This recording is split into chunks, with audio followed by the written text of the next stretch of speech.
What's up, Pixar fans? Dan Taylor from danthepixarfan.com here, back again with another awesome Mattel Lightyear toy review, and today I'm really excited to finally be unboxing and taking a closer look at the Armadillo spacecraft vehicle as part of Mattel's Lightyear 5-inch scale action figure collection.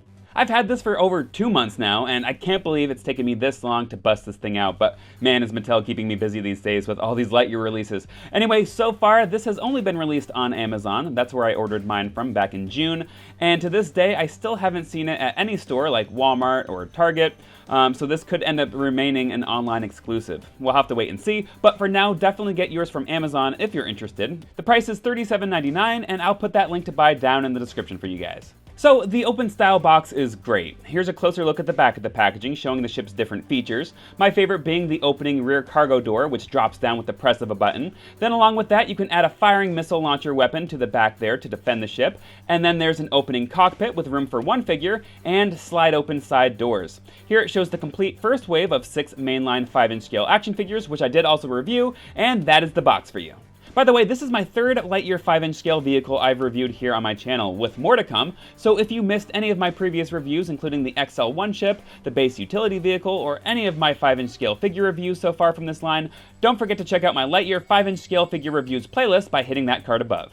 Alright, so of course in the film, this ship ends up being our main hero's vehicle from really the middle of the film all the way through the end before the epilogue. Remember, Buzz and the Junior Zap Patrol end up successfully commandeering this P-32 Armadillo ship together at the abandoned storage depot, despite some trouble from some giant bugs, and this comes right after Buzz learns about the Junior Zap Patrol's inexperience in the field. Okay, my friends, now to get this out of the box, there's just a few plastic bands to snip off first, like so. And here's just one last look at everything before opening things up. I can't help it before I tear this all apart. So there are just a couple of one-time assembly pieces underneath the base of the box, plus the launcher and missile. So let's get the ship and all that out by tearing through the perforated bottom here. Here we go, almost there. Okay, we got twisty doodads, people. So let's go ahead and twist all these off and grab the little bag of pieces to be assembled. And right on, let's complete this thing. There's not much at all to put together, just these 2 fins here. This one goes on the side like this, snaps right in, and the smaller one goes on the same side, just down at the bottom here. Again, no sweat, just easily snaps into place. And that is it for the assembly. Here's the Armadillo ship all assembled, and things are looking super sweet. I really love the general overall look and shape of this ship. The colors are cool, I like the grayish blue and orange, it feels instantly iconic. Like they often talk about in the design world, if you can just take the silhouette of whatever it is that you're designing and it's still recognizable, that's a mark of a solid design. So yeah, I feel that this would definitely pass the silhouette test. And while the design still feels very much like its own thing and from the world established in Lightyear, like for example, it doesn't necessarily feel Star Wars-y at all, which is good, the color scheme does give off some serious Milano vibes from Guardians of the Galaxy, if you ask me. Anyway, this ship is very nicely done. Mattel did a great job bringing this vehicle to toy form here. The sculpted details all around are solid, paint ops are pretty minimal, and any kind of additional weathering is non-existent as always with this line, but really all the main details you'd want in this are present for sure, and I really like the large size. And even though it is technically in scale with the 5-inch figures, this is part of that line after all, it's not exactly proportionate compared to them, of course, if that makes sense. Like, it would need to be quite a bit bigger to be movie proportionate. For example, only 1 figure can fit in the cockpit here. Well, 2 if you count Socks, when in the film, all 5 characters can fit in there. But this is still a great, hefty, yet lightweight toy, as you can see, and I wouldn't really even want it any bigger than this, to be honest, and it does have some really cool features. Speaking of which, let's go ahead and take a look at those features. My favorite feature is the opening rear cargo door. Just press this button on top, and boom. Very cool. Love the action that this brings to playtime. And what's that? Not enough action for you? Then just take this missile launcher base here and plug it into the holes on the floor like this. Nice and secure there. Good. Here's a closer look at the missile projectile. And connect the launcher to the base like this. And load the missile into the launcher like so. Nice, we are mission ready. Buzz or any of the figures can sit on that little seat like so, and boom! Destroy the Cyclops. Boom! Buzz, watch out, flying insect on your right. Boom! Target eliminated. Moving along, I did want to mention that the rear door can't close with the launcher attached, so you are going to have to remove it to close things back up here. You can just store the launcher and missile in the ship though, so no worries. See, the bottom portion goes up first, and then locks together with the top portion, and there we go. Now, as far as the side doors, you are going to have to open those manually, which was just a tad disappointing to me since I did think that those opened with the button as well, but hey, it's not a huge deal at all. At least they open so that the figures can fit inside, so that's already pretty cool as is, and I'm just so glad that Mattel even included any kind of opening doors here. And it's real tight quarters here for sure, and really quite dark. Pretty difficult to get any kind of light in here for the video, but I had to show you inside the ship and how cool it is.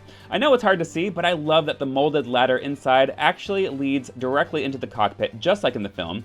And Mattel included some really neat molded details on the walls and floor and such as well. There are 2 pegs in the middle there to help the figures stand.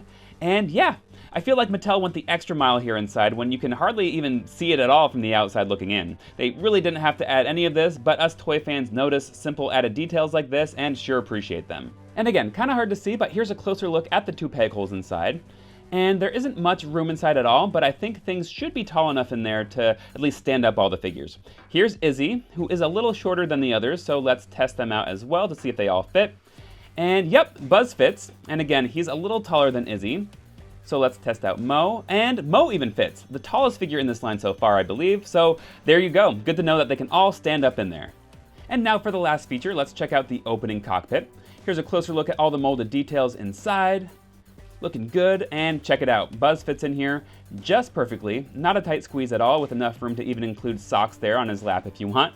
But yeah, things are looking excellent here, and everything closes up without a hitch. And I also wanted to show that Mo, again, the tallest figure in this line, even fits in here, even if it is a tighter squeeze.